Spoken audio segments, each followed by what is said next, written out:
बाजार बाइट्स में एक बार फिर आपका स्वागत है। मैं हूं अंकुर मित्तल और हमारे साथ हैं मार्केट के जाने माने एक्सपर्ट सुनील मिगलानी जी। सुनील जी, आपने इंट्राडे के बारे में हमें काफ़ी जानकारी दी है। पहले आपने बताया इसमें कितने खतरे हैं एक ट्रेडर के लिए, क्या क्या प्रिकॉशन लेनी चाहिए, किस स्टेज पे आके इंट्राडे में एंटर करना चाहिए। सुनील जी, अब हमने सब कर लिया है। अब हम पूरी तरह तैयार हैं इस इंट्राडे के मैदान में कूद पड़ने के लिए। मैंने डिस्करेज किया था एक्चुअली। मैंने डिस्करेज किया था लेकिन आप इनकरेज हो गए हो। तो सुनील जी, अब करना है तो करना है, क्या करें। अच्छा, तो ये बताइए, जब हम युद्ध के इस मैदान में कूद ही पड़े हैं तो इसमें कौन कौन से हथियार हमें चाहिएंगे। Step 1, how to select stocks for intraday. कौन से स्टॉक हम सेलेक्ट करें, क्या हमारा क्राइटेरिया हो जब हम सुबह बैठे स्क्रीन के सामने काम करने के लिए intraday. How to pick stocks.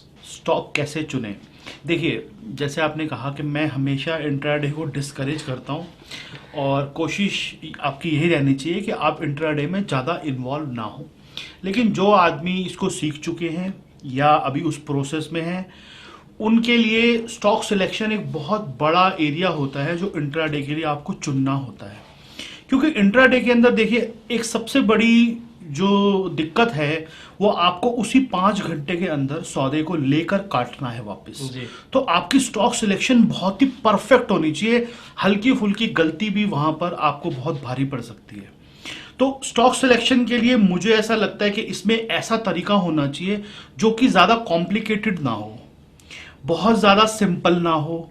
एक ऐसा रास्ता बीच का जो कि मार्केट ही हमें सुझाती है, उसी रास्ते पे चल के मुझे लगता है इंट्राडे में फिर भी कुछ चांसेस हैं कि आप धीरे धीरे उसमें सीख सकते हैं और कुछ ना कुछ मुनाफा भी घर ले जा सकते हैं।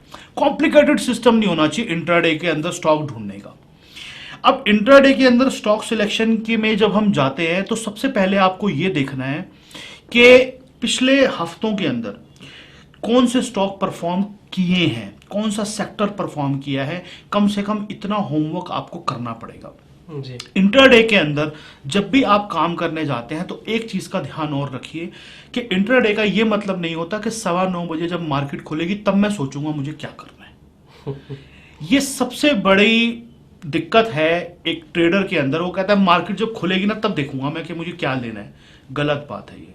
इंट्राडे के लिए अगर आप काम करना चाहते हैं, आपको तैयारी उससे एक दिन पहले करनी पड़ती है। कम से कम एक दिन पहले मार्केट में जो भी क्लोजिंग आया है, जिस भी तरह का सेटअप बना हुआ है चार्ट पे, जो भी चीजें देख रहे हो आप, आपको उसी समय अगले दिन के लिए कुछ ऐसी तैयारी करके रखनी है कि मार्केट अगर आपके हिसाब से काम करे तो आप एक्शन लेने की स्थिति में हो वहां पे।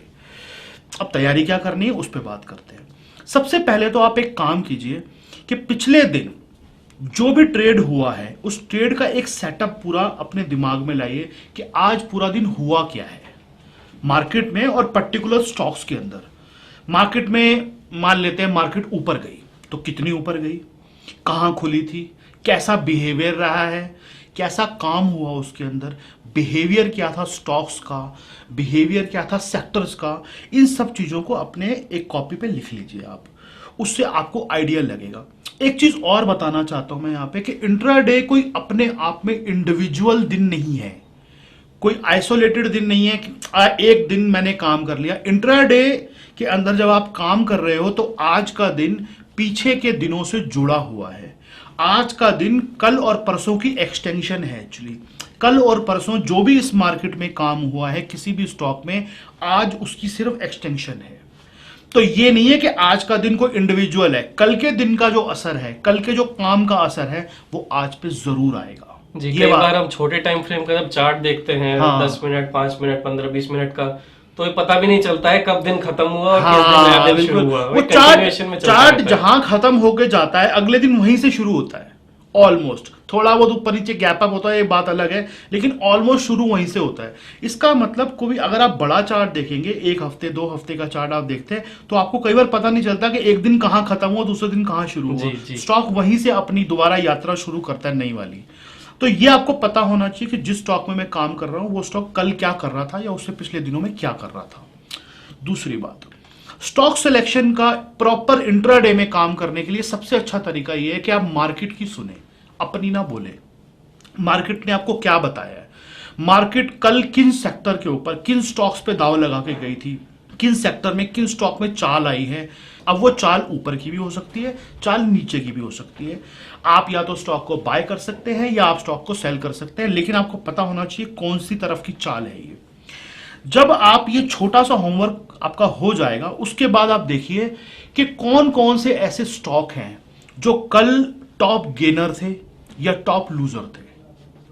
टॉप गेनर टॉप लूजर से मतलब यह है कि कुछ स्टॉक ऐसे जरूर होते हैं हर मार्केट में जो कल के दिन में, यानी मैं अगर आज काम करना चाहता हूं तो मुझे कल का डेटा देखना है। आप एनएससी की साइट पर जाइए, वहां पर एक लिस्ट होती है छोटी सी, जहां टॉप गेनर टॉप लूजर की लिस्ट होती है। अब टॉप गेनर टॉप लूजर की जो लिस्ट होती है एनएससी की और एनएससी 50 की या और मिड कैप स्टॉक या एफएनडो के स्टॉक जो भी होते हैं, निकाल लीजिए उनको। उनके अंदर से टॉप गेनर टॉप लूजर की लिस्ट होती है, उस लिस्ट को निकालिए। उस लिस्ट को निकालने के बाद सबसे पहले उस लिस्ट को लिखिए अपने पास। उसमें 20 25 30 स्टॉक होंगे, मेरे ख्याल से 40 स्टॉक होंगे। उन 20 25 30 स्टॉक को लिखिए, उनके चार्ट खोल के देखिए। क्या होता है, कई बार आप देखते हैं कि कोई चाल किसी भी दिन जब शुरू होती है, अगर वो चाल शुरू होने का सबसे पहला दिन है तो वो चाल एक दिन में कभी भी खत्म नहीं होती है। हम अक्सर ये देखते हैं कि कोई भी स्टॉक अगर ऊपर जाना शुरू हुआ है तो वो कम से कम 2 या 3 दिन ऊपर जाता है। कोई स्टॉक नीचे आना शुरू हुआ है तो कम से कम 2 या 3 दिन नीचे जाता है। तो आप उस 20-25 स्टॉक की लिस्ट में से जो ऊपर जाने वाले स्टॉक हैं, जो कल ऊपर गए थे और जो कल नीचे गए थे, उनमें से ये देखिए चार्ट खोल के कि क्या ये इनका पहला दिन था। उस 20-25 स्टॉक में से कोई ना कोई 2 या 3 4 आपको स्टॉक ऐसे जरूर मिल जाएंगे जो पहला दिन होगा जब वो ऊपर गए होंगे ज्यादा। टॉप गेनर की लिस्ट में आने का मतलब है कि वो ज्यादा ऊपर गए हैं, मार्केट से ज्यादा, बाकी स्टॉक से, अपने साथियों से ज्यादा ऊपर गए हैं वो, या ज्यादा नीचे आए हैं वो। अगर वो उनका पहला दिन है ऊपर जाने का तो इसके बहुत ज्यादा चांसेस है कि अगले आने वाले 2-3 दिन में वो और ऊपर जाएंगे। उन स्टॉक को अलग लिख लीजिए, बाकी स्टॉक को हटा दीजिए। जो 4 दिन से ऊपर जा रहा है, 5 दिन से ऊपर जा रहा है, 3 दिन से, वो आपके काम का नहीं है, उसको छोड़ दो। क्योंकि आपको सिर्फ इंट्राडे में काम करना है। इंट्राडे में काम करना है, उस स्टॉक को उठाइए जिसने कल अपनी चाल की शुरुआत की है, वो स्टॉक आपके काम का है, उस स्टॉक को अलग लिखिए। ऐसे जब आप लिख लेंगे आपके पास 4-5 स्टॉक हो जाएंगे। 2-3 स्टॉक होंगे नीचे जाने वाले, 2-3-4 स्टॉक होंगे ऊपर जाने वाले। अगले दिन मार्केट जब खुलती है 9:15 बजे, आपको 9:15 बजे बिल्कुल भी सौदा नहीं डालना है। सबसे पहला डिसिप्लिन तो ये बना लीजिए अपना। ये पूरी तैयारी कर ली हमने, फिर भी सुबह होते ही सौदा नहीं डालना है? बिल्कुल नहीं डालना। आपको सौदा डालना है कुछ मूवमेंट देखने के बाद। आपने जो स्टॉक निकाला है ऊपर जाने वाला, कि आपको लग रहा है कल ये पहले दिन ऊपर गया था, अब ये और ऊपर जा सकता है, तो वो स्टॉक जब तक आपको ये दिखा ना दे कि वाकई में वो कल की जो उसकी चाल थी उसको आगे बढ़ा रहा है, तब तक आपको उसमें एंट्री नहीं करनी। तो मेरा मानना यह है कि आपको पहले आधे से पौने घंटे का एवरेज ट्रेडेड प्राइस है, एटीपी जिसको हम बोलते हैं, आप देखते हैं आपकी स्क्रीन पे आती है एटीपी, एवरेज ट्रेडेड प्राइस पहले आधे से पौने घंटे का जो है, अगर वो स्टॉक उसके ऊपर काम कर रहा है तो आपको उसको बाय करना है।